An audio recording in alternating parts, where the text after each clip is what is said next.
The first sound Judith ever trusted was water working.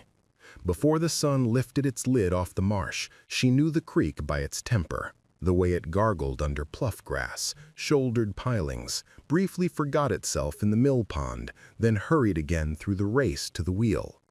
She rose before the rooster, on purpose, and listened from the stoop of the cookhouse, chalking the earthen world into measures, the thud of damped firewood, the sigh of rice straw, the trilling patience of tree frogs fading to daylight. When the wheels started turning, the paddles bit like teeth into the morning. Work had a music. She kept her hands inside that music, fingers raw from sacks, forearms gritted with meal. Judith counted by feel the rhythm of labor, the pull, the knot, the lift, until counting became thinking, and thinking became a rope thrown over some invisible beam of herself. She took hold, and she did not let go. And because she had learned, quietly, how letters stitched together like knots, how they could bind a thought so it would not float away, she sometimes shaped prayers in her head like lines of script she would never dare put to paper where anyone might find them. On that first morning the summer heat showed its teeth. She was 17 and thin the way a drawn bow is thin. The master had guests coming by boat from town, and the mill would need to sing all day. The cookhouse would steam and bellow, the yard would be picked clean, and the big house would pin itself like a white moth to the hill, fluttering with preparations. Judith's task, as the driver had assigned it, was to manage the flow with the sluice, open by hand before first light, ease it back when the water grew impatient, and close it to a knife edge when the millstones needed to rest. Before we jump back in, tell us where you're from. If this story moves you, please subscribe. Tomorrow I have a special story for you. The gate lever was a long timber blackened by weather and by touch. Judith braced a bare foot on the beam and leaned with her whole weight, feeling the pond tug against her through the wood like an animal working a halter. The iron ratchet clicked, water surged, the wheel coughed, then found its turn and began, plank by plank, to swallow the creek in bites. She smelled mud lift and lay down again, smelled the tannin in the pond, the sweet rot of marsh hay, the pith of cut pine from the repairs she had begged to do herself when a tooth broke from the wheel in spring. Begged was the outward word. Inward she had offered knowledge. The wheel had split because the dowel was green when it was set. She said as much, eyes down. She asked to fetch a seasoned beam from the shed, a brace of chisels, the mallet. She said she could shape the tooth herself, and the driver, amused by her nerve, let her try. 2 hours later, a wet-throated thunder came out of the race again, the wheel turning sure as a heart, and Judith, who did not smile where anyone could see it, smiled to the pond. Now the same water slid past her calves where she stood in the shallows, hem-pinned. The world was layers, sky slag gray on the horizon, then lifting to pewter blue. The pond a lid of glass blotted with duckweed. Below that, darker water writing and rewriting itself. Below that, mud and the clean bones of palmetto roots. She knew this pond the way a person knows a face they are not allowed to touch. She knew where the bottom fell sudden away near the old cypress snag, where the bank undercut itself in a soft mouth that could take a foot and keep it, where the mill's tail race bit like a small, steady animal at anything foolish enough to swim near it. Judith did not swim. She waded when she had to. She spoke to water in the language of gates and sluices and careful rope, and in return the water taught her what moved even when everybody said it could not. This exchange felt like reading, like the days she crept up to the loft above the smokehouse to copy letters with a dull nail into the smooth side of barrel staves. When she first traced a J, her own initial, she understood that a sound could stand up. When she made the letters small and neat, she understood that a voice could be kept quiet but alive. Her mother had taught her hymns and seasonings and the art of knowing when to lift the pot lid and when to leave it. Her mother had carried iron pots and babies through summers that blistered like kiln-fired clay. Her mother now slept in a corner of the colored burying ground behind the mill, the grave marked by a cluster of stones set in a cross no one white would notice. She visited at night. She told her mother everything she could not say in daylight, and sometimes she traced letters onto the stones with her fingertip. M-A-E. It was not her mother's name, not the one the ledgers had taken, but the one that had curled out of her mother's own mouth undersong when the pain was a tide that kept coming. May. The master's name was Harlan Wexley. He was not old, not yet, but he carried himself like his own father's ghost, hand on hip, the other hand on a hickory cane, mouth perpetually bored with other people's breath. He liked the mill because men in town liked to watch it, and because planters upriver envied the steadiness of his wheel, which, thanks to Judith's obstinate care, almost never failed even when the creek sulked. He liked the pond at dusk because his reflection on its black surface looked like a portrait he would pay a painter for in town. A man of property, clean lines, the hill behind him gathered like a silvered quilt. Judith had once seen him stand long on the bank with his hands folded behind him, as if the pond would read him back to himself and find nothing wanting. He did not see Judith. He saw a body moving sacks, a head bent to the lever, a pair of good hands useful the way a knife is useful. He used what he had purchasable language for. The rest he ignored. This was a kind of mercy. It was also the hinge on which the future might swing. Judith understood that her invisibility could be a garment she wore, tight and hot in summer, but edged with pockets big enough to hide a plan. She had not yet named the plan in her head on that first morning, but it waited in her with the patience water has when it goes to ground and keeps moving there. By noon, the yard was a bright slap of heat. The marsh had gone bluer. Dragonflies worked the air like small needle-nosed angels, stitching the day shut. Judith's shift stuck to her shoulder blades, and every grain of meal she spilled on her wrists turned to paste. She kept the sluice at a careful throat aflow, while Sam, bare-shouldered, scar-stitched, older than anyone could place, worked the millstones with the lover's attention, and Yaya lifted and dropped the rice with the rhythm that made a song of the dust. "Ease," Sam called, when the wheel labored. Judith eased. "Give," when the stones hummed to a thin whine, she gave. "Close," when the boat from town unexpectedly came fast across the pond, throwing a wake that slapped the race and made the wheel shudder. She closed to a notch, the ratchet chirping like a scold, then opened again when the water found its measure. Harlan Wexley's guests disembarked in coats unsuited to the air, smelling faintly of winter camphor, though the day smelled of swamp and pine. They were all talk, and their talk was a flat river skimming over all the boulders underneath. Judith heard more than the words, the way a person who can read hears more than the voice reading to them. She heard the compliment inside the complaint when one planter griped about the unreliability of hired millwrights upriver. She heard the fear inside the joke when another spoke airily of a rumored cholera case in town. She heard how Wexley needed them to admire him for things that were not his to admire for. In the cookhouse, Miss Liza, the head cook and undisputed queen of iron, pointed with a chin and sent Judith for herbs, then onions, then the good salt kept in a jar above the hearth. Liza's authority was a wind that filled the room. When she spoke, even the fire listened. She had a scar on her cheek that glowed like a small moon when she flushed with heat. 2 years ago, Liza had pressed a slice of onion onto the raw welt on Judith's back and said in her usual unimpressed voice, "It will take the sting out and bring the bad out. Hold still." Judith had held still. Liza had cried without changing her face. Judith had memorized the fact that kindness sometimes wore its sternest dress in order to survive. Girl, Liza said now, not unkind. When you're done with that sluice, you wash, you come help till evening. They want a white sauce. They think milk and flour is magic.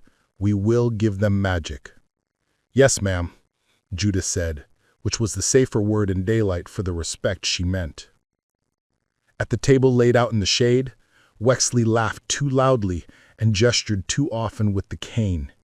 He liked to balance the cane tip on one toe and spin the handle under his palm.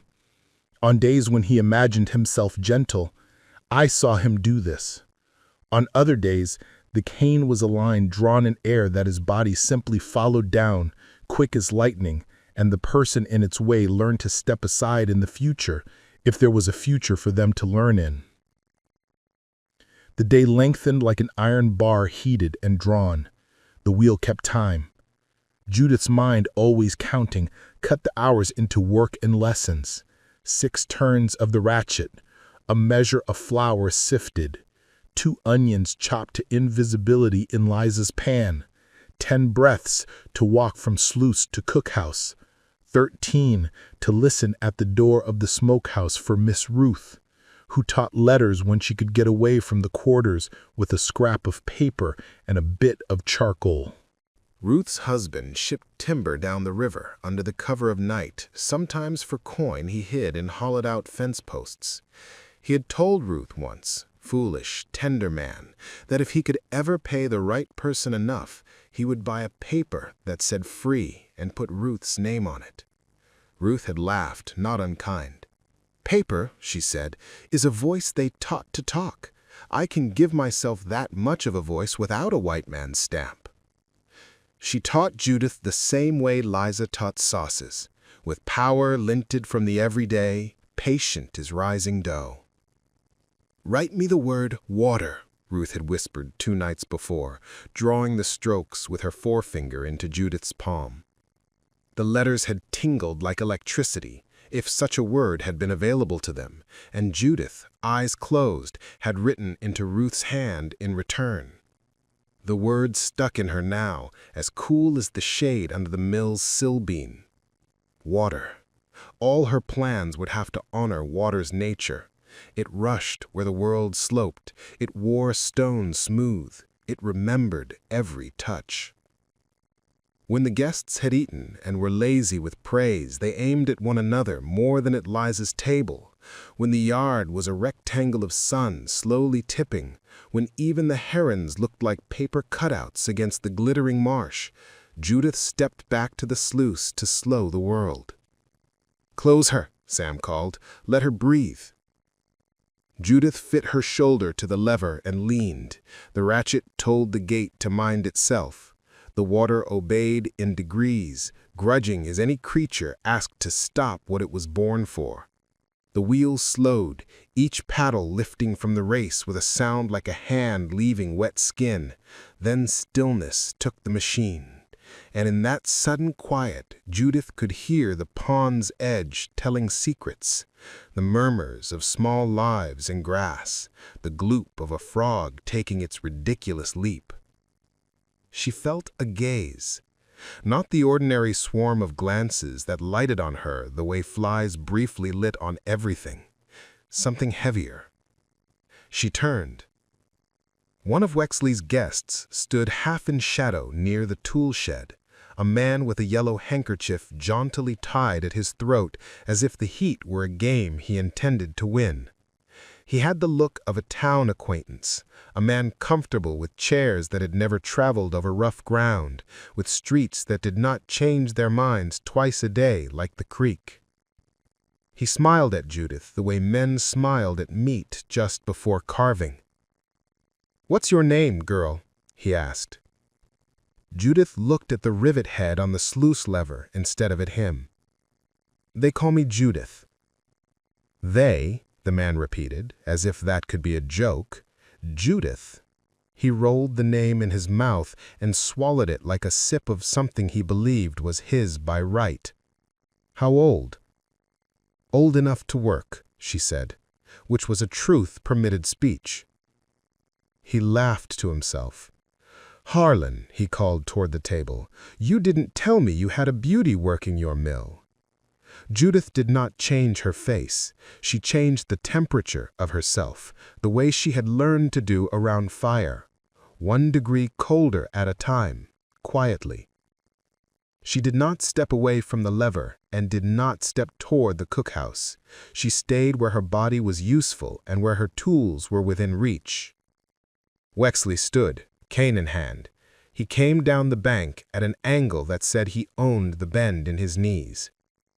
"She's quick with the gait," he said, without warmth. He spoke to the guest, but with an eye like a small, measuring blade turned toward Judith. "Quicker than most. I have mine to get her on the wheel proper, but Sam's jealous of his wheel." He smiled at Sam, who looked at a point 6 inches above Wexley's head and did not blink. The guest strolled closer. "You ever been to town, Judith?" "No, sir," she said. The "sir" was a lid on boiling. He said, as if he could imagine her in a hat shop instead of here, or perhaps in a room upstairs somewhere with a door that locked on his side. He asked Reed suddenly, with that careless meanness some men enjoy when they bring a boot down on a small animal just to feel the power of the muscles under leather. "No, sir," Judith said, and turned the lever 2 notches, closing the gate to a finish. The wheel ceased entirely. For a moment there was just the pond holding the sky, and the men holding their words, and Judith holding herself. That night, Judith washed meal from her arms and braided her hair tight and lay on her pallet and pretended to sleep. When the deep breathing around her settled into the night's patience, she slid from under the quilt and crept out by the path the moon had made. She went not to the burying ground, but to the mill. The pond at night was an eye closed. The wheel looked like the rib cage of a great animal that had laid itself down to rest. Moths bumped the lantern she dared not light. In the dark, Judith went by touch. She found the coil of rope behind the grain bins and counted the knots she and Yahya had tied into it 2 nights past, when the thought that had been only a seed at the back of her brain cracked and put out a pale root. "Not yet," Yahya had said then, sitting with his back to the warm bulk of the mill. "It's not ripe." "It's ripening," Judith had said. "If we wait, it will rot on the stalk." He had turned his face toward her voice. He trusted her, knew the weight of her words the way you know the weight of a good hammer in your hand. He was a man made of patience. He would never move until moving was the only thing left to do. It steadied Judith to stand in his weather. But in the mill's ribs that night, she felt time tapping her shoulder. You don't know when men in coats will come. You don't know when the wrong name will be said to the wrong ear. You don't know when the cane will swing down. She uncoiled the rope. She ran it through her hand to feel for frayed places. She measured in the dark the distance from the sluice lever to the post where she could belay it, and from there to the second post she had driven into the damp ground with the back of an axe and a prayer no one had heard over the frogs. Water would do what water does. If the gate were closed sudden and hard on a man leaning over to watch his own face in the pond, the pull of the race might vanish under him like a trick of light and send him forward half a step he wasn't counting on. If the bank where the old cypress roots made a slick braid were wet, if the evening had lately spat a small rain, if a hand were to loosen his ankle from his boot heel at just the right moment, it would look like the pond had called him down for a closer conversation. Judith's mouth went dry thinking it. Not with fear only, also with the thirst she did not have language for. She was not blood-hungry. The idea of the master's body flailing was almost more than she could stomach. But the idea of an end to the daily calibrated humiliation, the cutting of the tether so that her thoughts might stand up in daylight and go where they pleased, made her tongue cleave to the roof of her mouth like a person trying not to cry. "You want to do it clean," She whispered to the wheel, to the water, to the moths batting their dumb hope against the lantern she held unlit. Clean means the world did it. Clean means we were only what we always are, hands on tools, watching the flow. The rope whispered in her fingers like a word someone wants you to say again. In the morning, Yaya looked at the sky, and at the pond's face, and at Judith's face. He said nothing in the yard, but when he came to the mill to hoist sacks with her, he said, "Say the day." 2 days, she said. Dusk. He nodded. Dusk forgives a lot. Dusk hides a lot, she corrected, but smiled with her eyes so he'd understand, and he did. The next hours were an inventory of ordinary. Liza sent Judith and Ruth to shell peas under the oak, and their fingers made green sound while their mouths made quiet. Sam told stories only he could laugh at, and laughed hard enough for two, which was his way of watering the roots of the people he had adopted as kin.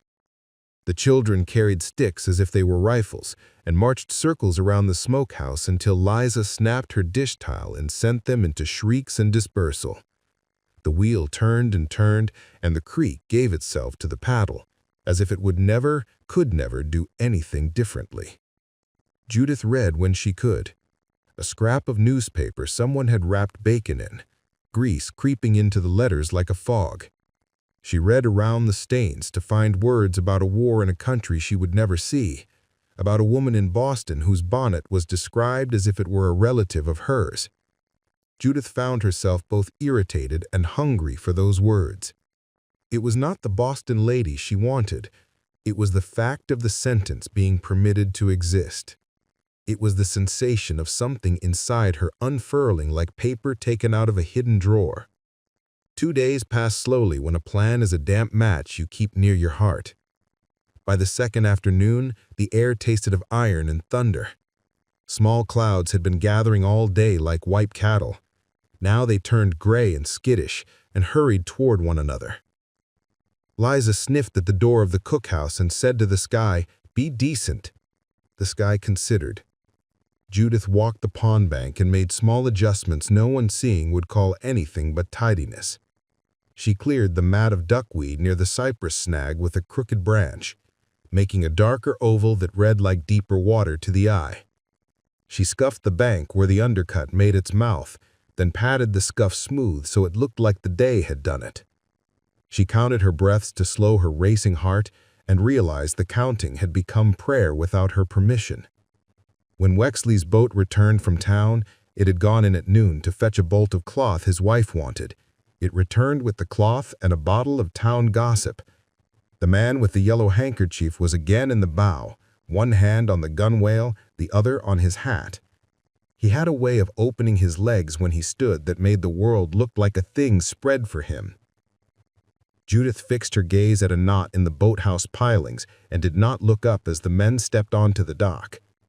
Her ears sifted their words like grain, useless chaff flying, a few hard seeds dropping ringing into the bin.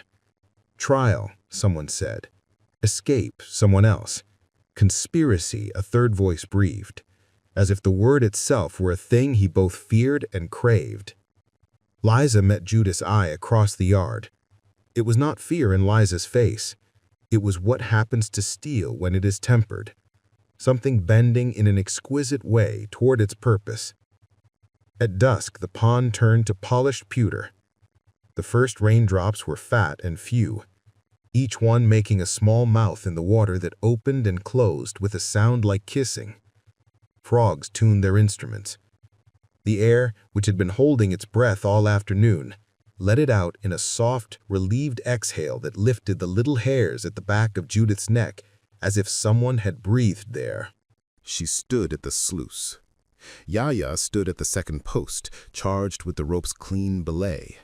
Sam, who had thought himself too old to be part of anything except the stories about how it was in his youth, stood at the corner of the mill where he could, if needed, bump the tail race gate with his hip and change the pull of the water by a hair's breadth. Ruth stood farther up the bank with a basket of nothing in her hands, which made her look like any woman walking at dusk thinking of nothing more than whether she had enough salt. They did not talk. They breathed as one animal. Wexley came down with his cane, bored with his own house, drawn as always by the pond's mirror. The man with the yellow handkerchief walked half a step behind him, the way a dog walks with a man who gives it meat and sometimes a kick.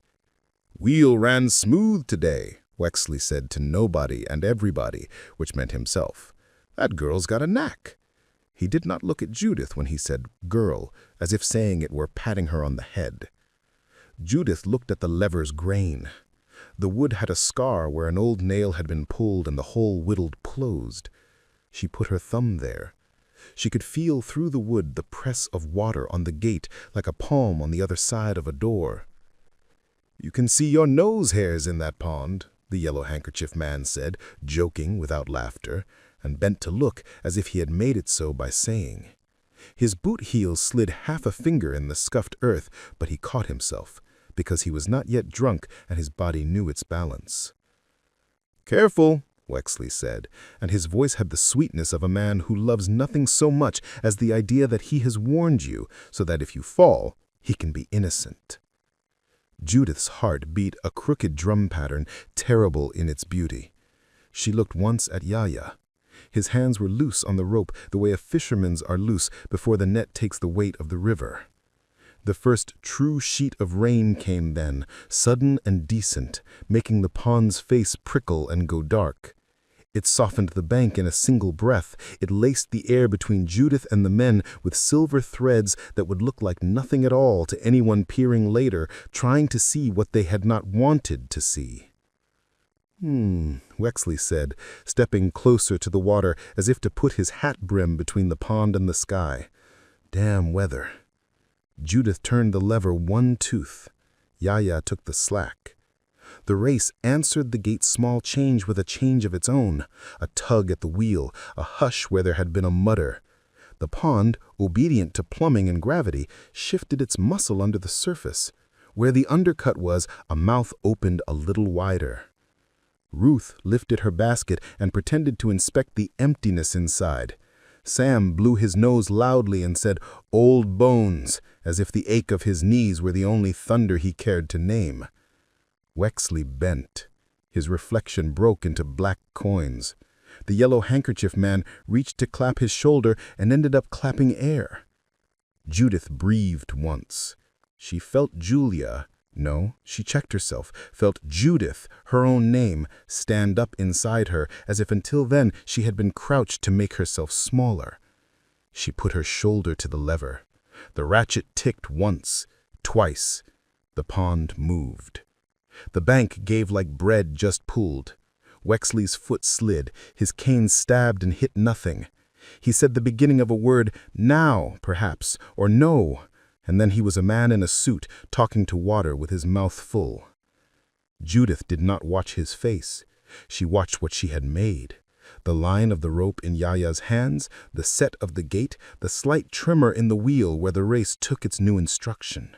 She watched the place where the cypress roots made their old slippery braid. She watched the surface where a hat went floating, ridiculous and neat. The yellow handkerchief man shouted and reached. The rain turned his shout into a private noise between him and his fear.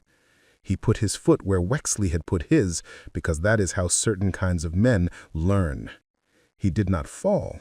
He flailed. He made a show of being brave and upright and helpful, and in making the show, he stepped away from the one spot where a person could be useful. "Gate," Sam said softly, not because he wanted it closed or open, but because he was a man who called the name of the thing that mattered like a prayer. Judith kept her hand steady. She was not the water, she was the scribe of it. She wrote what the creek would consent to read. Under the surface, the pond's black coin broke and broke, a shape rose and turned and did not rise again. The rain briefly lightened, as if satisfied with its work. Ruth set down her basket slowly and took 3 steps. Her body was an answer to a question nobody had asked out loud. Yaya belayed, breathed, belayed some more.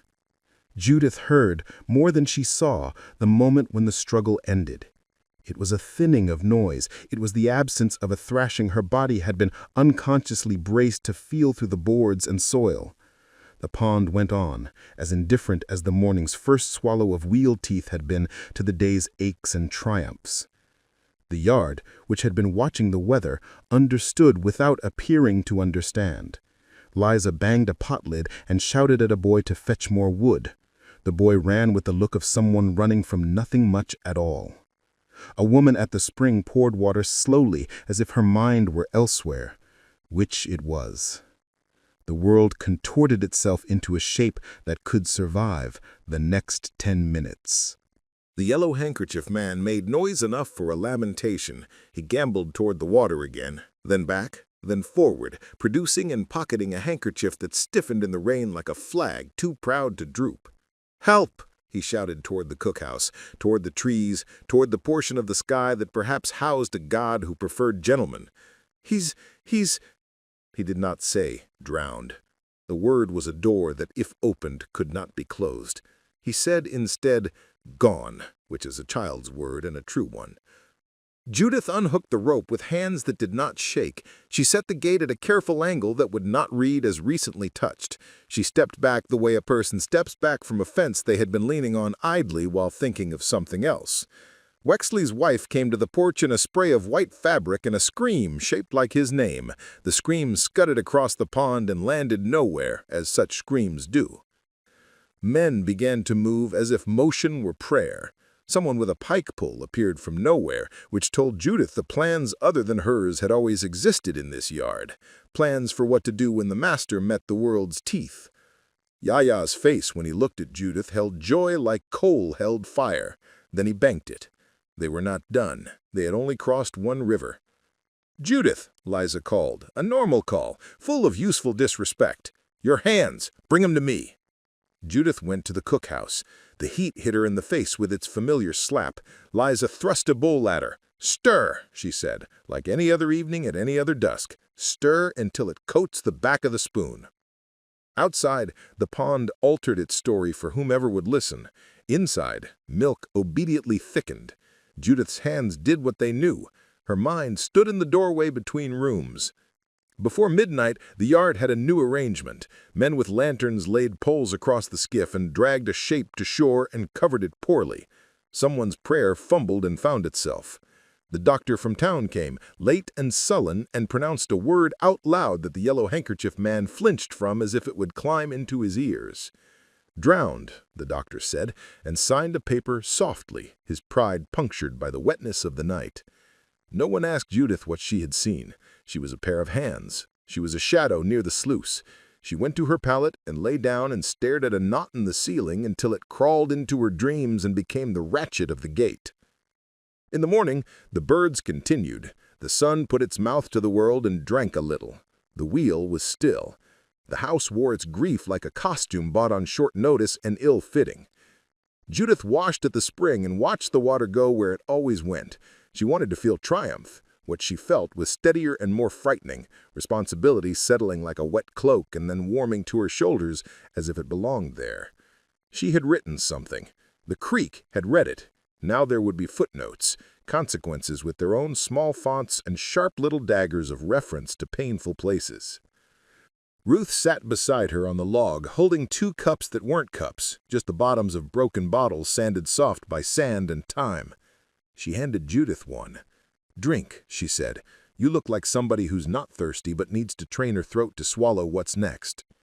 "What's next?" she repeated, as if the words themselves could tell her something. What's next is a reading of the yard, of the people, of the men from town, of Mrs. Wexley's mind, of the driver's ambition, of whether the Yellow Handkerchief Man knows how to spell revenge. Ruth snorted softly. "He can sound it out, but he will bite his tongue on the V. Men like that always do." Judith breathed. The plan, which had been a single act, opened like a map to reveal roads and small lanes and footpaths you could only see if you knew where to look. Leadership, a word she had never been permitted to think alongside her own bones, put its hand in hers like a shy child, asking if it could walk a little way with her. By noon, the driver had gathered everyone in the yard and was shouting instructions that had the shape of order and the substance of panic. He barked, "Nobody goes near the pond," which was funny because the pond went near everybody, whether they went near it or not. "Nobody touches nothing unless I say, you hear?" He looked at Judith when he said nobody, and at Yaya when he said nothing. "Yard still needs to eat," Liza said, stepping into his wind like a ship, showing it knew more than he did about how to move. "You want to run the mill? You run the mill. You want to stop it? You stop it. My fire is my business." The driver did not repeat himself to Liza, which was smart. He looked at Judith again, then away, as if her eyes were the bright side of a spoon he couldn't stand to see himself in. The overseer from the neighboring plantation came mid-afternoon, as if a body in your yard meant you should borrow authority from your neighbor, the way some folks borrow sugar. He had the whiskery jaw of a man who could not trust his own mouth without fencing it, and he carried a horsewhip because his hand felt wrong without it. He sniffed around the sluice and the bank and the posts and the rope that to his eye was any rope. He prodded the mud with the toe of his boot and made small, masculine, contented noises as if he had found in the texture of wet ground the confirmation of a truth he could narrate confidently later when men wanted to be told what they already believed. "Slipped," he said finally, to the driver and to the yellow handkerchief man and to the doctor from town who had returned to stand near the smell of important men and thereby be a little important himself. "Slipped and fell. Fell so hard he couldn't name north." The yellow handkerchief man swallowed and nodded and wiped his damp neck. He would be back, Judith knew, with his curiosity like a fox nosing in a door, but for now he was grateful to be given a story that asked nothing of him but agreement. When evening came, the yard's breath lengthened. Judith stood again at the sluice, this time to open it for a brief airing while nobody was looking. The wheel turned as if the previous night had been just a different kind of wind. She closed it again carefully, and the ratchet said amen. In the quarters, where conversation could be risked, Yaya sat with his back to the wall and his legs stuck out and his hands palm up in a posture that said, "I am too tired to pretend I am not." "You wrote clean," he said softly to Judith. "The creek read you like a man." Judith laughed with no joy and much tenderness for him. The creek reads what is given. If a man writes foolish, the creek reads foolish. If a woman writes careful, the creek reads careful. Ruth ran her thumb along Judith's wrist where the rope burn had not quite broken skin. "You will scar," she observed. "You will have a letter there that you won't be able to sand down." "A good letter," Judith said. She looked at her wrist with the kind of love you feel for a child who has done something you taught them but a little too well. J for Judith. Or G for gate. Or L for lead, Ruth said in her dry way.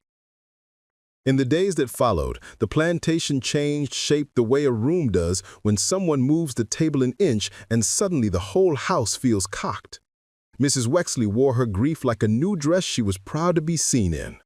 She walked the porch with the hymn book she did not open. She sent a boy to town for veils. She sent another boy to the edge of the burying ground and then sent him back with a scream when she remembered which burying ground was hers and which was not. The driver took to walking with a new tilt, as if stepping into the space a dead man makes requires choreography. He yelled less and spoke more, which was dangerous. Yaya watched him the way a man watches a snake in tall grass, not frightened exactly, but honest about what he doesn't want to step on. The yellow handkerchief man returned 3 times in a week and then did not come for 2. Each time he came, he asked questions that pretended to be about the weather.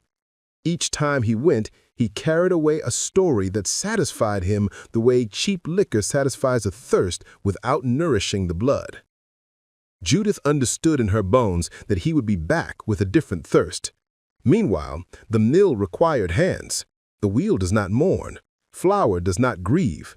Judith put her palm to the lever each dawn and felt the pond push back and thought, this is what a life is, pressure and counterpressure, pushing and being pushed until the thing you are moving moves and the thing you are becomes what can move it. It was in this press that leadership continued to sidle up to her, not with trumpets, not with a sash, but with errands that had kernels inside kernels like rice. Liza sent her to the neighboring quarters with a jar of yeast under a cloth and said, I hear theirs died. Be neighborly. Ruth asked her to carry a folded scrap to a woman upriver who had a brother who had a friend who worked nights away from the man who owned him. Sam asked her to look at the tailgate, which had developed a sulk, and to say what it wanted so it would unsulk. Judith did these things. She did not feel brave. She felt like a person who had once stood up inside a room and was now unwilling to sit down again even when the chair looked soft. On the seventh day, a small boat came by way of the marsh creek, hugging the reeds to avoid the gaze of people who liked to have gazes. It bumped the skiff and whispered its arrival against wood. A boy no older than 12 sat in the stern. A woman not yet 30 pulled the oars. She had eyes like a hawk that had learned to wear a bonnet. She looked at Judith and saw her, the way some trees see the wind. "Name Judith?" the woman asked. "Yes," Judith said, because there was no safety in lying to a person who had rode into danger on purpose. "I come from where you sent the yeast, from where the letter went and came back as word of mouth because paper walked slower than a woman who wants to be useful.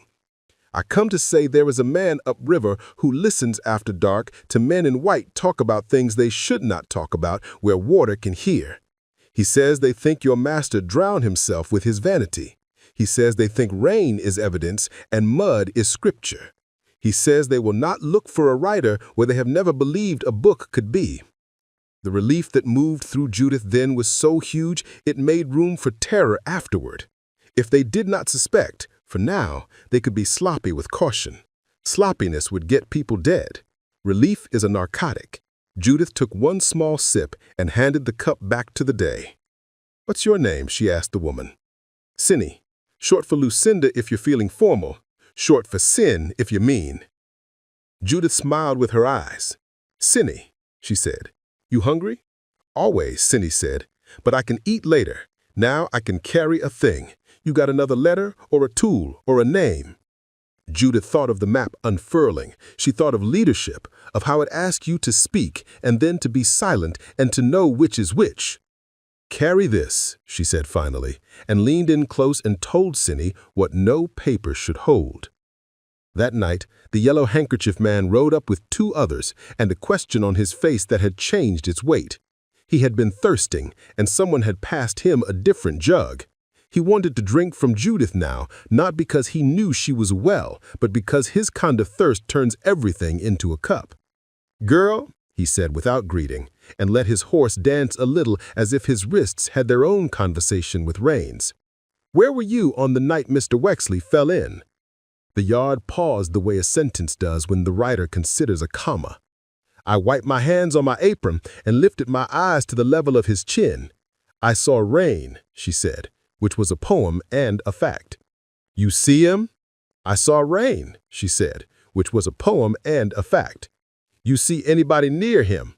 "I saw Mrs. Wexley on the porch. I saw Sam's fire. I saw my own hands."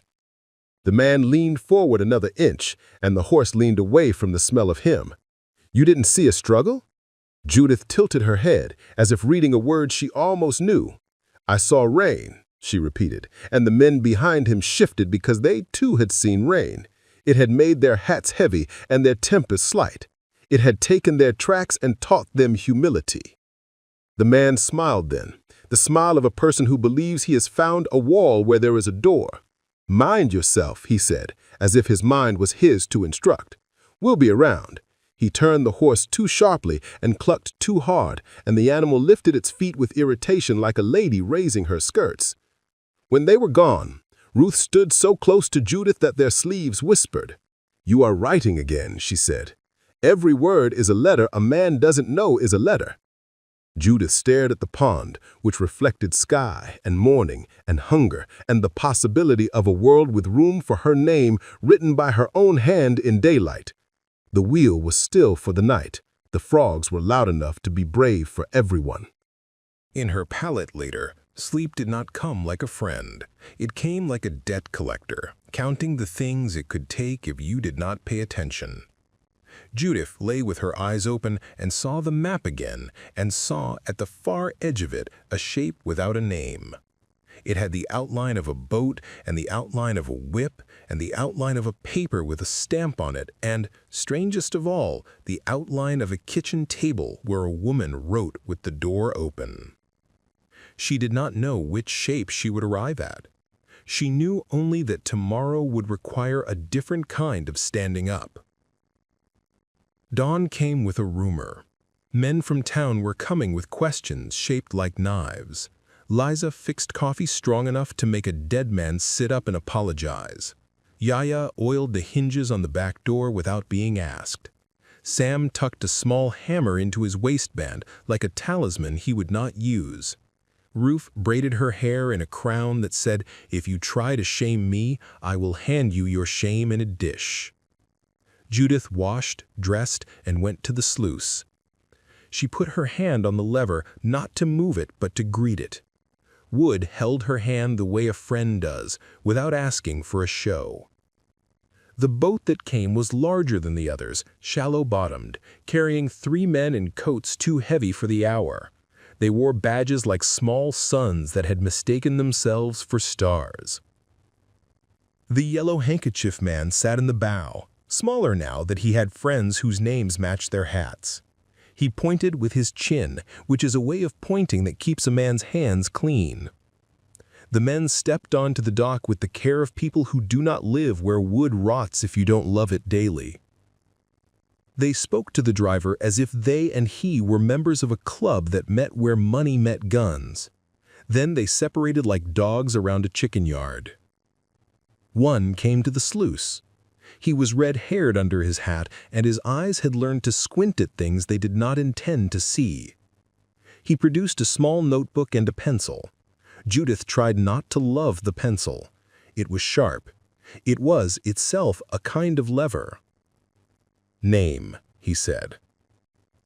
"Judith," she answered, and then, because the word felt too naked alone, she said "May," and watched his pencil expectant above the page until he grunted, satisfied with the addition of a word he could place. May being, to his mind, a surname he could file. "You were here." "Yes." "What did you see?" "Rain," Judith said, and waited. He looked up, eyebrows frankly amused. "Everybody sees rain," he said. "Give me something I can write without feeling like a fool." Judith tasted the danger and the power balanced on his pencil tip. She let him wait. She made him wait long enough for him to feel the weight in his gut, then said, "I saw the water take what it always takes when a man leans too far over it. I saw the bank do what it always does when rain softens it. I saw the wheel stop because I told it to stop, because that is my work, and no man in town will do it for me." He blinked.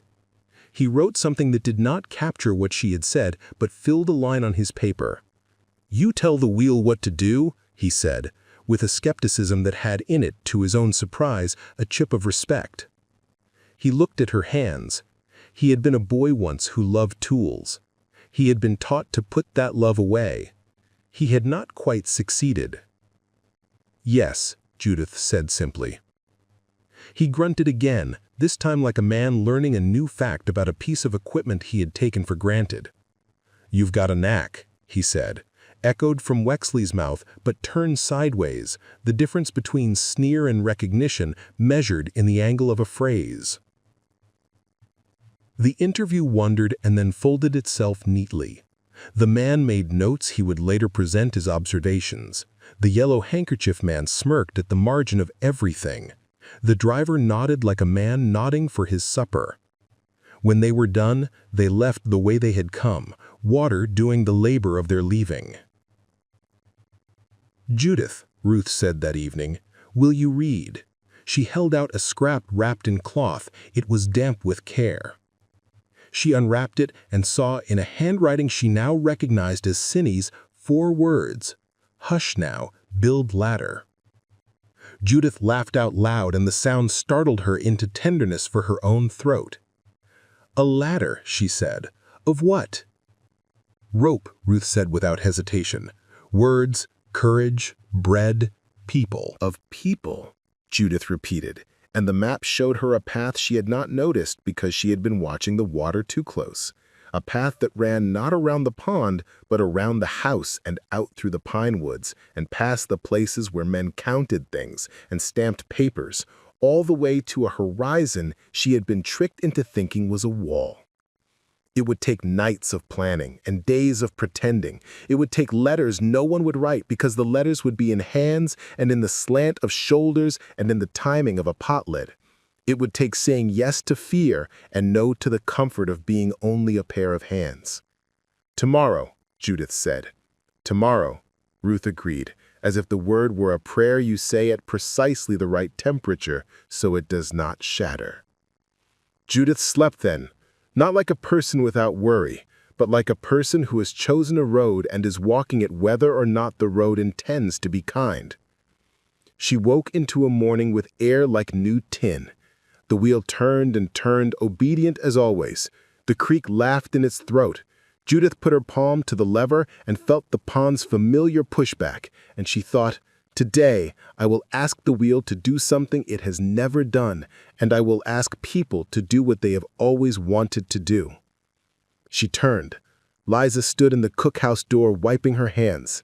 "Come taste," Liza said, and Judith went, because tasting was part of leading too, knowing when to add salt and when the stew will forgive you if you don't.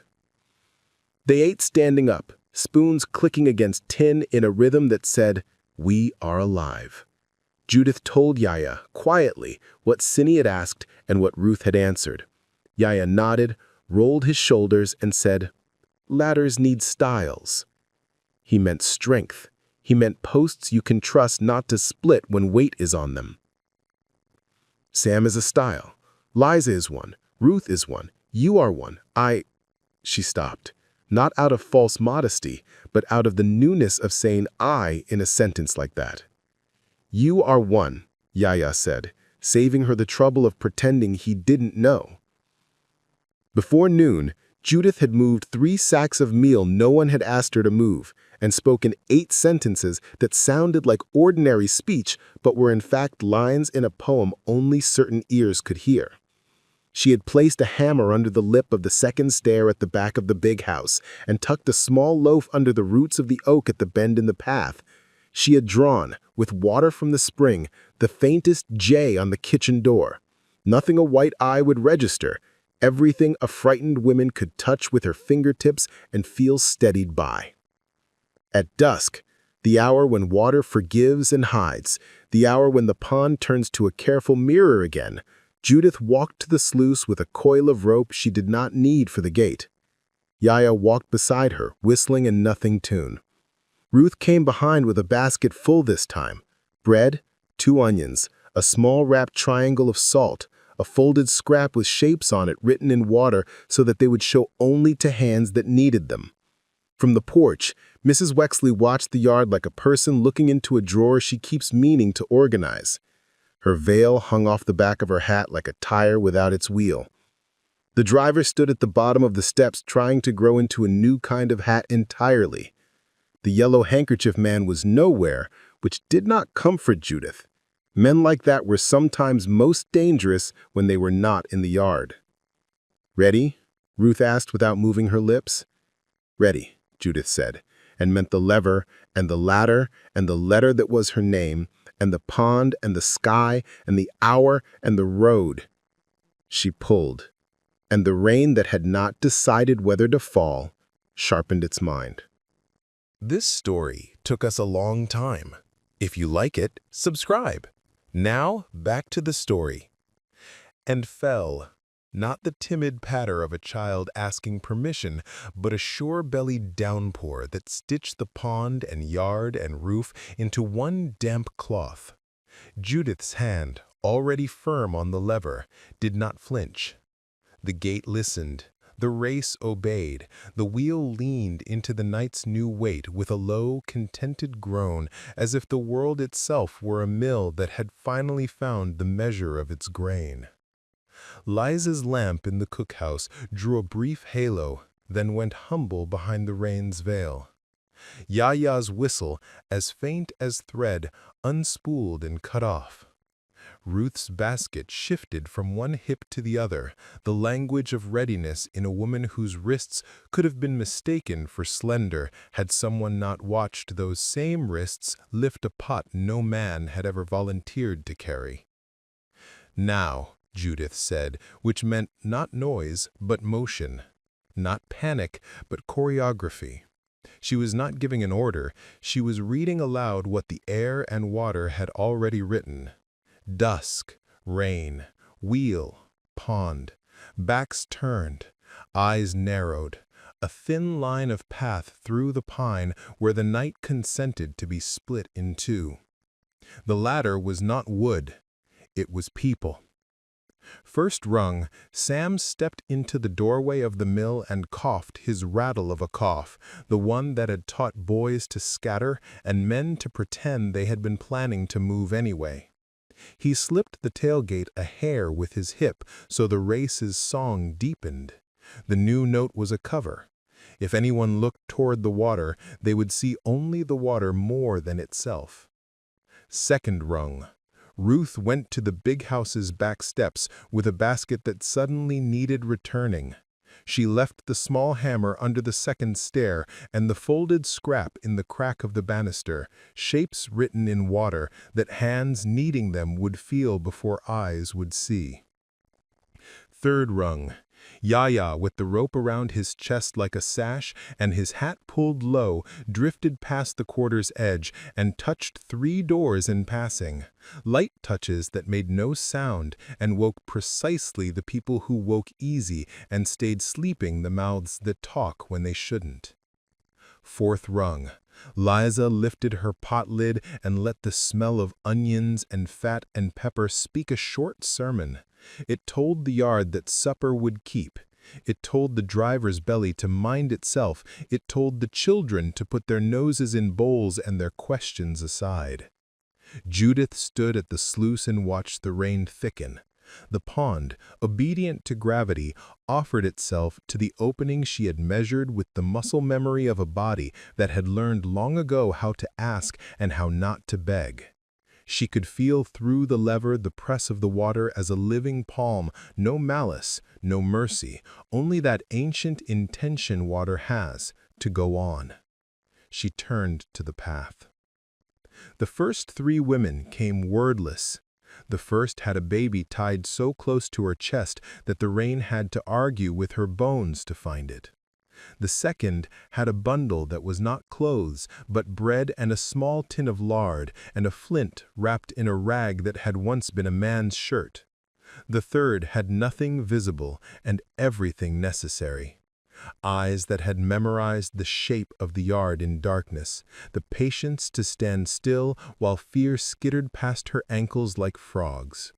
Step where I step, Judith said, but softly, because the rain already taught that lesson. They moved. Chronology was a tightrope. Judith walked it with the care of a scribe copying a dangerous text, 1 letter at a time, 1 step, 1 breath, 1 glance at the porch where Mrs. Wexley stood like a pale jar with a dark lid, 1 listen for the driver's voice breaking into the rain like a stick. The path accepted them, not as conquerors, not as thieves, but as people finally going where their feet had longed to go since feet were first named. At the oak, the loaf waited, dry in its hollow, the salt sleeping in the niche cut by a lightning strike years before.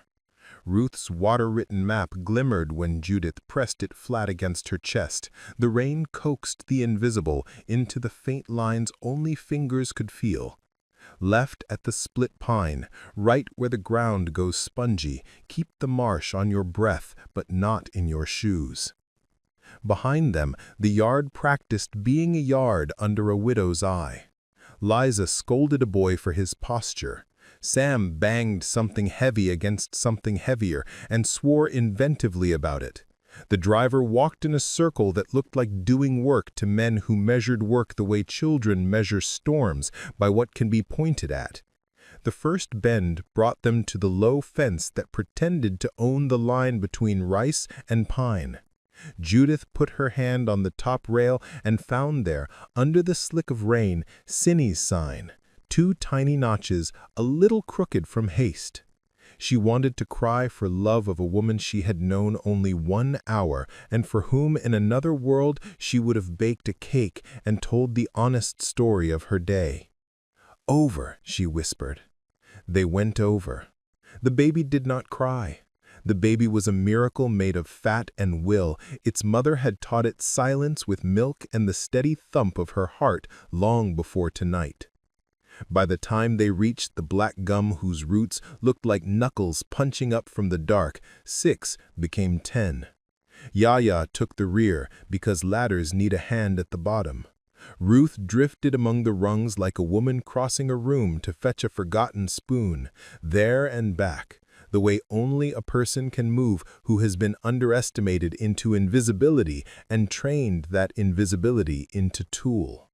At the ditch, deeper than it should have been, dug in haste by men who refused to know what ditch it was for, Judith felt the first wobble in the ladder.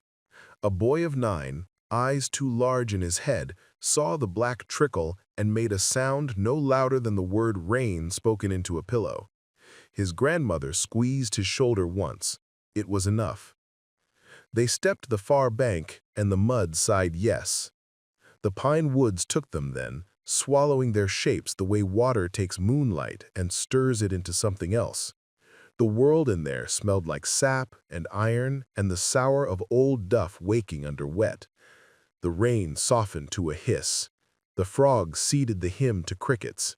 The pond's breath became the forest's breath. Judith counted. She did not count people. She counted heartbeats between rungs to feel if the ladder held. Her braid hung heavy down her back.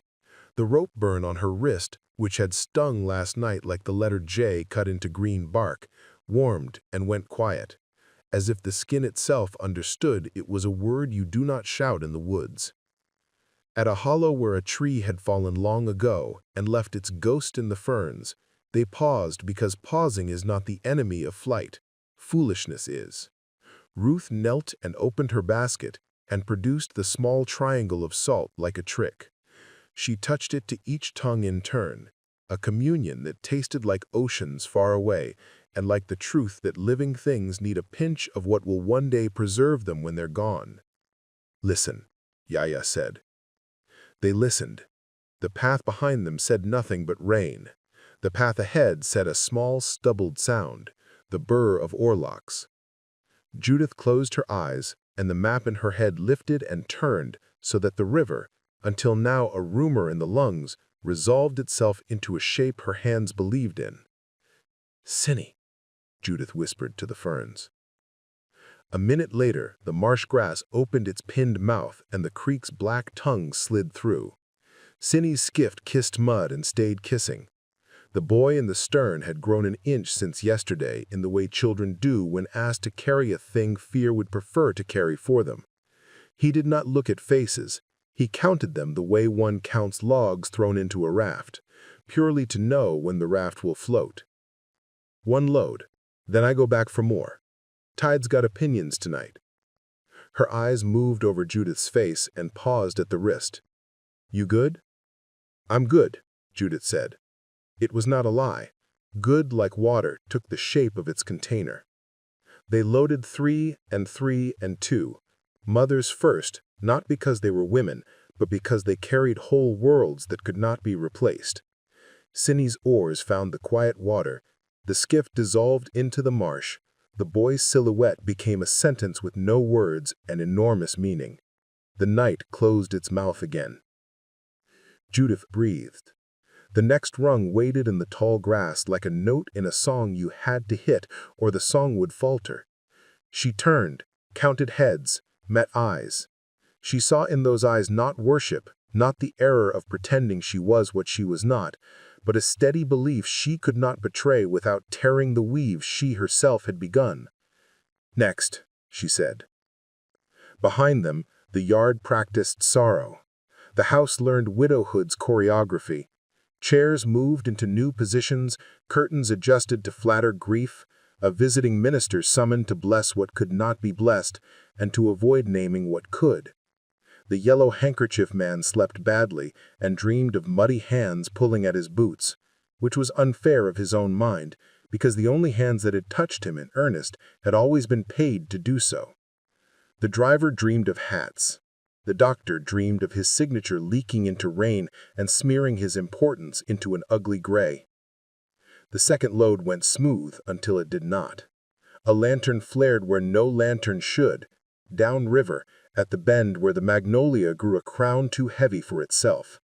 Judith's mouth filled with metal. She felt her own hand close on the lever, but there was no lever here. Only Cindy's eyes, which did not widen, and Yaya's breath, which did not quicken, and Ruth's whisper that wasn't a word so much as a rest in the musical staff of the night. "Down," Judith said, palm flat. The grass accepted them. The lantern rode a sloppy circle on the water, and then, unsatisfied with its handwriting, went away. Cindy let out a breath that was almost laughter. She said, "Men like that, they shine their light where they want to be seen shining their light." "Next," Judith said again, and the ladder extended toward the river as if it had always been meant to reach that far. 3 trips. 4. On the 5th, the rain went from downpour to a smear. The air breathed like a horse that has finally finished a climb. The frogs remembered themselves and came roaring back. In the yard, a plate broke, and a confederacy of men decided the break meant the world knew how to keep people in their place. In the pines, a child slept and did not fall from Ruth's shoulders. By the time the last feet left the last path and the last hand slid last from Judith's fingers, the night had turned from an accomplice into a witness. The moon's hem snagged once on a tree and then freed itself. The creek widened into the river, the real river, not the one Judith had carried in her lungs since childhood, but the one made of actual water and indifferent stars. On the far side, somewhere behind blackened trees, there was a road that led not to safety exactly, but to a set of decisions no one on this side had ever been permitted to make. "Go," Judith whispered to Cindy, and Cindy did. The ladder did not disappear when the skiff did. It rerouted. The last rungs were back in the yard where Liza and Sam and even the driver, poor fool, would have to live with the new angle of the furniture. Judith knew what leaving takes from those who stay and what staying owes those who leave. She felt the river's pull and the yard's pull and almost laughed because a woman's body is built to feel 2 opposite tugs at once and not split. Ruth remained, Yaya remained, Judith remained. Leadership is not all departure. Someone had to close the gate without making the closing speak louder than rain. They did it. The wheel rested. The pond remembered what it always remembers, that it had reflected men's faces and women's decisions and the sky's moods, and had not itself been changed by any of it except one night when it had been asked to pronounce a single sentence at the end of a paragraph and had done so cleanly. Dawn came respectful and damp. The yard, as if just waking from a fever, put its feet on the floor and did not yet trust him. Word travels the way heat does through bread, invisibly, making everything inside expand. Men whispered reasons to one another that would not shame them. Women counted silently the missing bowls at breakfast and unfurled into themselves a little pride that tasted like sorrow's salt. Judith washed at the spring and watched the ripple her cup made find the tail race and go strong. Her wrist ached, but it was the ache of a bell rung properly. Ruth touched her shoulder and did not pretend to be formal. "We are not done," Ruth said. "We are not done," Judith echoed. What followed would never fit in a single telling. Too many days, too many small hinge moments that in isolation looked like nothing much, and together remade a map.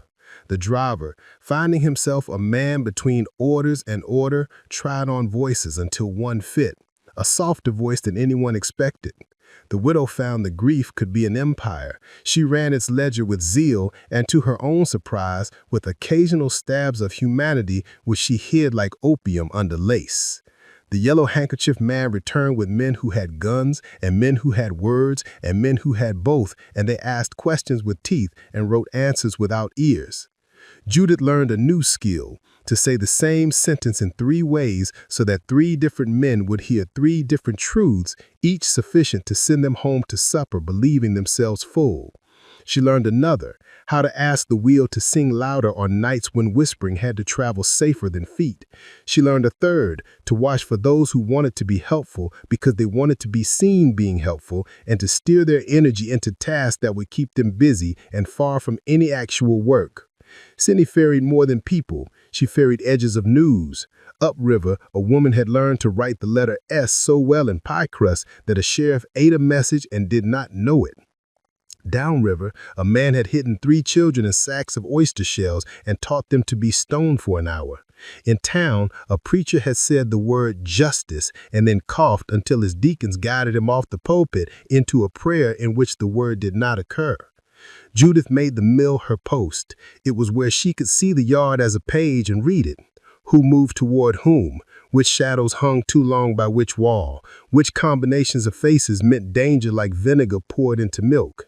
She made the wheel her instrument and the sluice her signature. Men from town who had once come to be charmed by Mr. Wexley came instead to be reassured by routine. Judith reassured them with the implacable motion of water domesticated, only a little, by human insistence. It was almost enough. If the world were only the yard and the river and the stretch of pine between, it might have been enough. But the world, like a letter that cannot exist without the letters beside it, insisted on its neighboring lines. Trouble, whose shadow had been sowing all along, stood up and demanded to be read. It came one afternoon dressed as a favor. A man in a good coat, the color of dust, arrived with a boy who wore a hat too big and tried to believe it one day would fit. He had leisure. He had the careful smile of someone promising only what he could deliver, which was a kind of harm that disguised itself as ethics. He was the attorney for the estate, and there would be inventories and valuations and a sale when the weather permitted. He had nothing against anybody. He had againstness itself ironed out of him like a wrinkle. Judith stood by the lever and felt the pond hold her palm. She recognized a new kind of danger. Not heat, but cold. Not noise, but the quiet of a knife under a napkin. The attorney would not whip a man. He would sell him. He would not accuse a woman. He would itemize her. His handwriting would be a kind of whip that left no welt, but bled people out just the same. Ruth watched him too. Later, in the shade under the kitchen eaves, she said, "Knives like that want to cut something every day, or they start to go dull and scared." "What do we do?" Judith asked, not because she did not have ideas, but because leadership had taught her to say the question out loud so other heads might break it down into more sensible pieces. "Be busy," Liza said, passing with a pan. "Busy is a language men like that don't know how to read. They understand bustle. They do not understand purpose. Show bustle, hide purpose." "Make him tea," Yahya suggested, dead serious. "Men who are fed and warmed forget what paper told them to remember." Cindy, who appeared at odd hours now like a weather pattern the yard had learned to welcome, said, "Steal his pencil." Everyone looked at her. She shrugged. "It will not save a man, but it will make that man reach into his pocket and feel foolish. A foolish man writes worse." They did not steal his pencil. They stole his time. Judith made a small ceremony of showing him the mill. She explained the process to him that he would not use, a history he would not care for, and a set of terms he could repeat later to prove he had been thorough.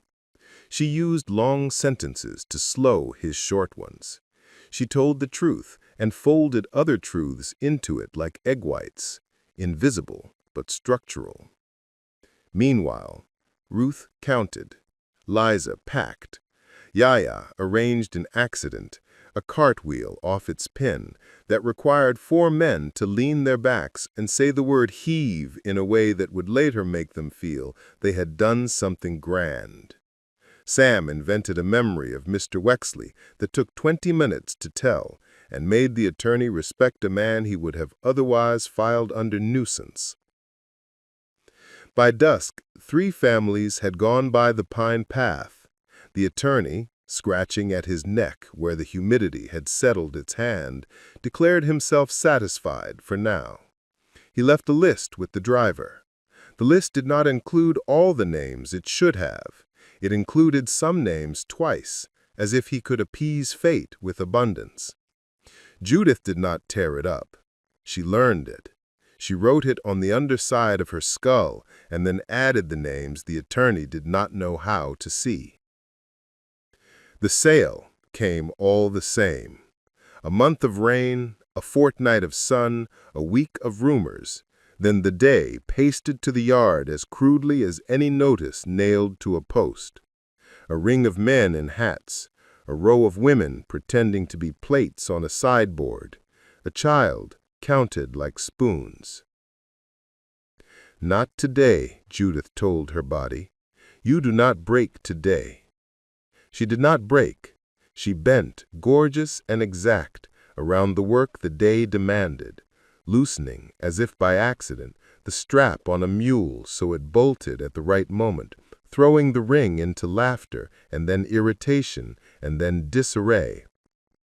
Knocking with her hip the lid off a pot so that scalding steam made a self-important man leap back and curse, thereby scandalizing the minister's wife, which pleased her, which made her speak to the wife beside her, which started a gossip that lasted long enough for Ruth to press a paper-wrapped flint into a boy's hand and sent him toward the marsh with a woman who did not look like a person who could walk fast and could, in fact, outwalk God if walking saved someone's skin. The attorney wrote.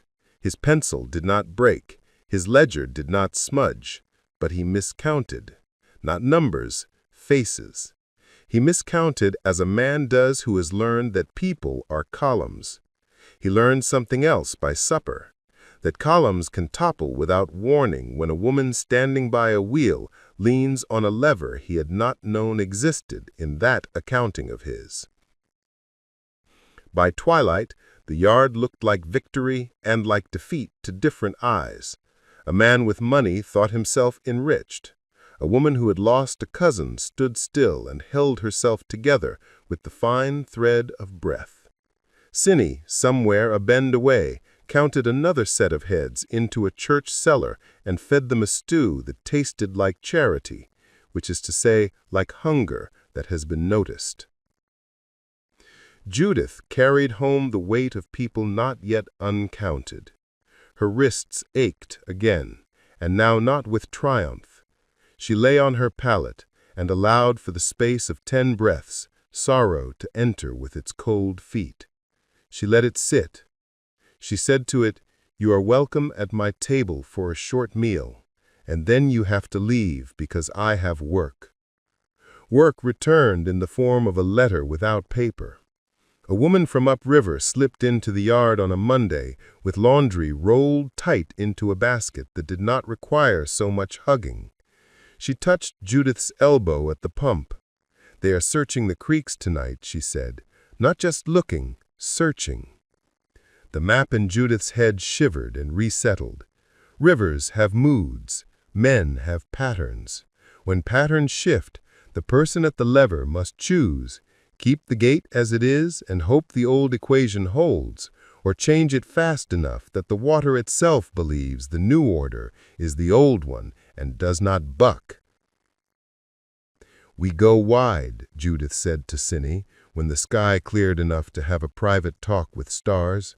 "Not through the marsh, out to the rice cut, then into the back bayou where the cypress keep their own counsel." "That's war water," Cinny said. "Not to dissuade, but to honor the choice by calling it its right name." "Then we fight polite," Judith said.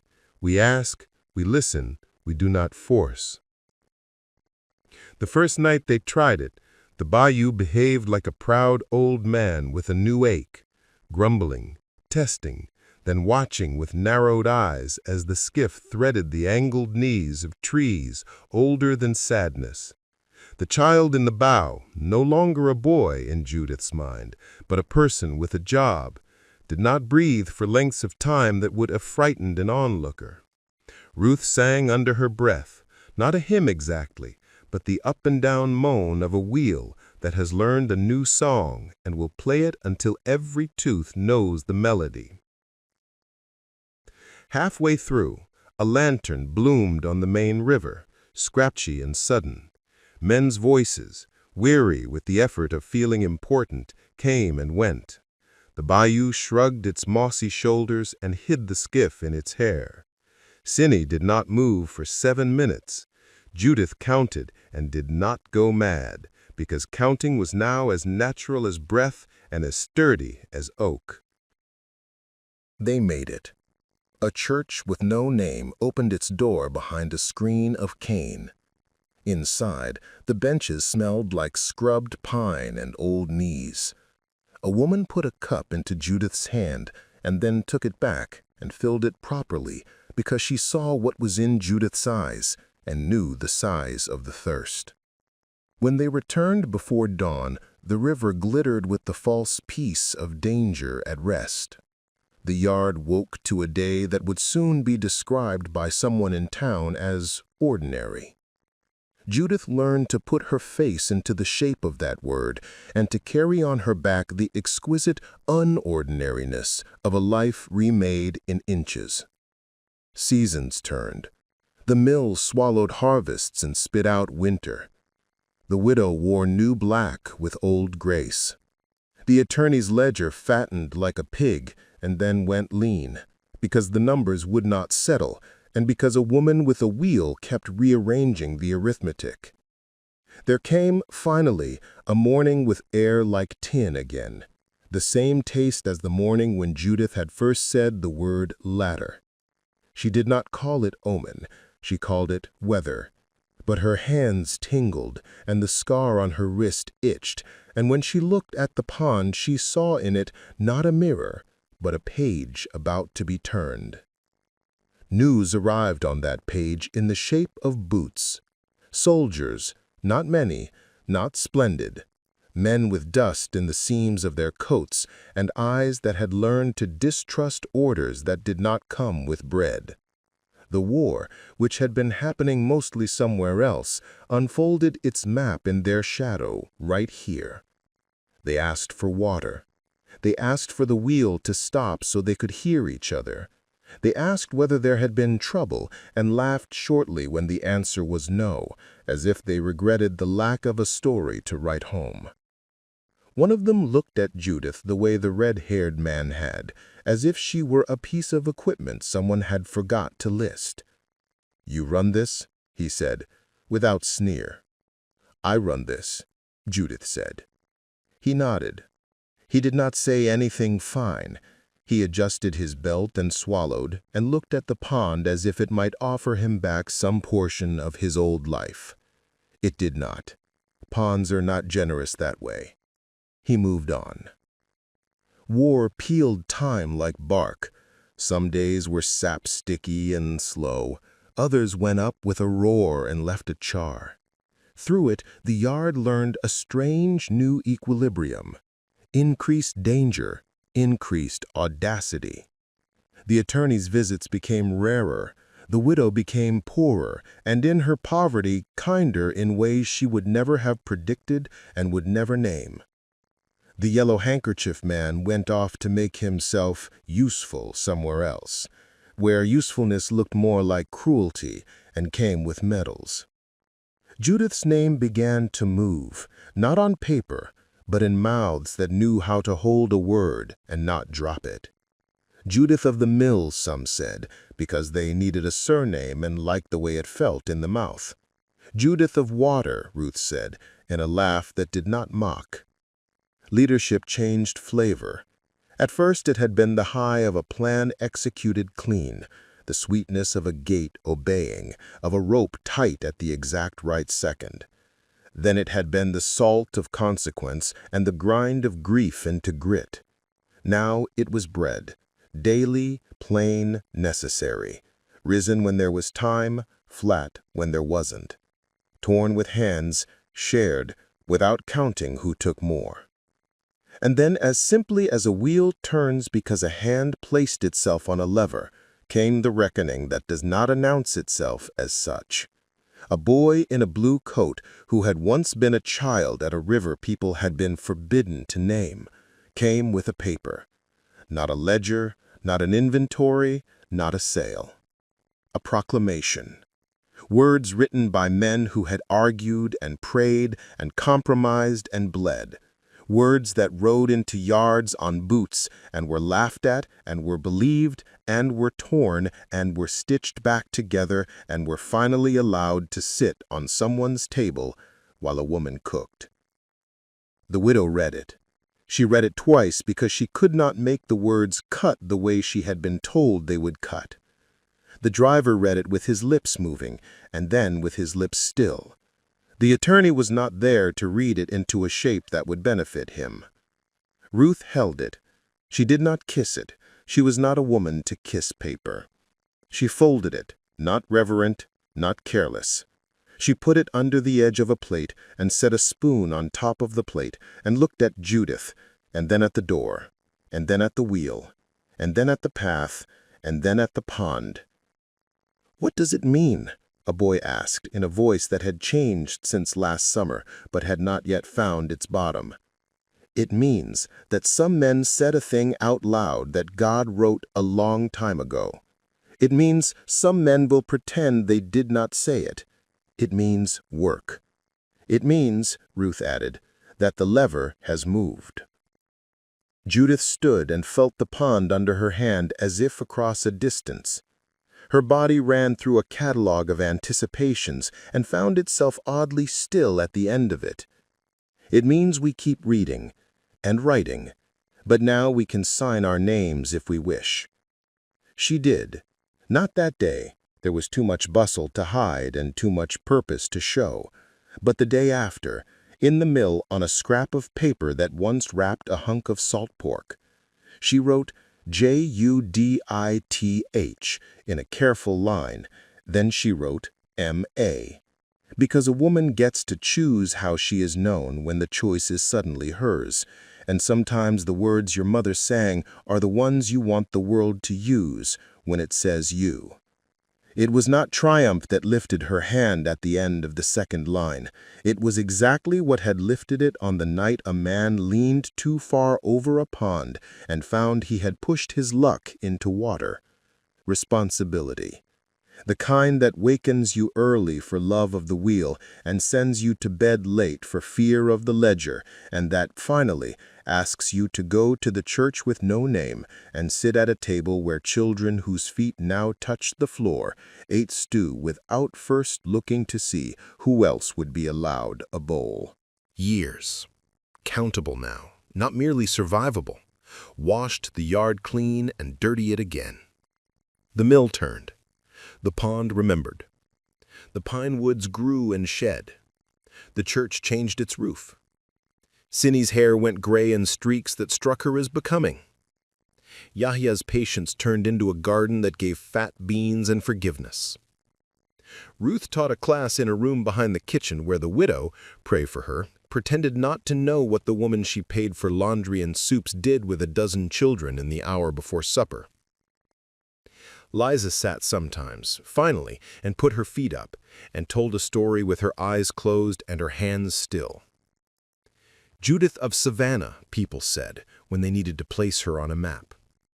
Judith of the mill, when they thanked her for the flour that rose bread on tables where a father, newly clumsy with gentleness, apologized for a thing he could not name. Judith of water, when a woman far down river taught a girl to set a gate by feel and said the name as if it were a blessing. She went back to the pond at dusk sometimes, not out of nostalgia, but for the particular privacy dusk gives honest memory. The pond would have told the story differently, she knew. It would have said, "A woman asked and I obliged, then I went on." Judith's account included the names of people and the smell of rain and the sound of a ratchet's teeth and the long, slow way a yard can change its mind. On an evening like the first, the old cypress snag made a black fist. Dragonflies wrote green lightning over the water. The wheel made its slow vow. Ruth came to stand beside her with a cup that was too full and did not spill. They did not speak for a while. "Do you ever think about that night?" Ruth asked at last. "I think about the rain," Judith said. "I think about the rope. I think about the moment after, when everything looked exactly the same across the water and was not." "And him?" Judith let the question stand between them like a post you tie a good boat to. "I think about a man who loved his reflection. I think about a woman who loved the lever more. I think about how water does just as slow, and sometimes it needs a hand to help it pronounce a sentence." Ruth nodded. "And I think about letters," she said, smiling in the dark. "How dangerous they are, how beautiful, how like gates." At the church with no name, a chalkboard hung now on a nail. On it, someone had written a word in an unsteady, immense hand. D-I-G-N-I-T-Y.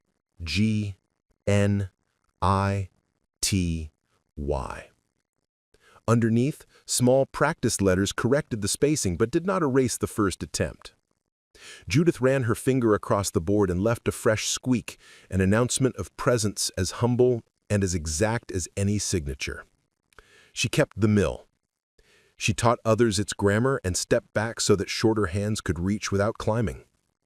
She learned to read aloud in a voice so plain it could draw tears down the face of a woman who had known 200 recipes for rice but had never believed a book could be a tool the way a spoon was. She married if she wished or did not. She kept her own counsel. She stood for people at tables where men now asked for her opinion and learned the felt sense of the moment when opinion becomes instruction and instruction becomes a lever you must manage carefully lest you turn the wheel wrong. Sometimes, when storms came from a certain quarter, the pond would jump its banks and run into the yard like a guest who had drunk from the wrong jug and forgotten his hat. Judith would step into her old stance, hip against wood, palm on lever, feet talking to mud, and the world would make sense again in the old good way. Ask, feel, answer, check, turn, listen, quiet, turn. She never told the whole story in one sitting. She did not need to. The yard told it. The people who had left told it back from other places with other water. The attorney told a pruned version in a town where men believed they were listening to news and were, in fact, hearing the sound of their own maps being redrawn a little underfoot. And the pond, when pressed, would only offer the same comment it had always made about human things. It holds a mirror, and it swallows, and if you lean too far, it will take your hat and sometimes your breath. And if a woman stands at a lever with her palm steady and her eyes clear, it will help her write a single sentence the world will spend years learning to read. Judith, walking home from the mill one evening when the air smelled like lightning left unfinished, paused at the burying ground behind the mill. The stones that marked her mother's place had shifted under summers and settled under winters. She righted them with the tenderness you give a letter that has begun to curl. She traced M-A-E in the damp grit on the foremost stone and said, as she had said 1,000 times, "I did not drown. I learned to make water speak." From the big house, laughter drifted, not cruel now, merely human and perhaps still self-satisfied. From the quarters, a fiddle picked up a tune the minister would have preferred it did not know. From the church, the chalkboard's faint squeak wrote another word. From the river, Cinny's oarlocks, old friends, croaked their rusty blessing. Judith lifted her face to the last light. The world was not what it should be. It was more human than any paper could hold. It was a page still being written on by stubborn, ordinary hands. She loved it with the same practical love with which she loved ropes that did not fray, soup that did not scald, people who did not break if you leaned on them in the rain. She went back to the mill and put her palm on the lever. The wood had worn to fit her hand and the hands of those she had taught. She leaned. The gate answered the old instruction, and the wheel, obedient and new as the first day she believed it could be hers to command, said yes.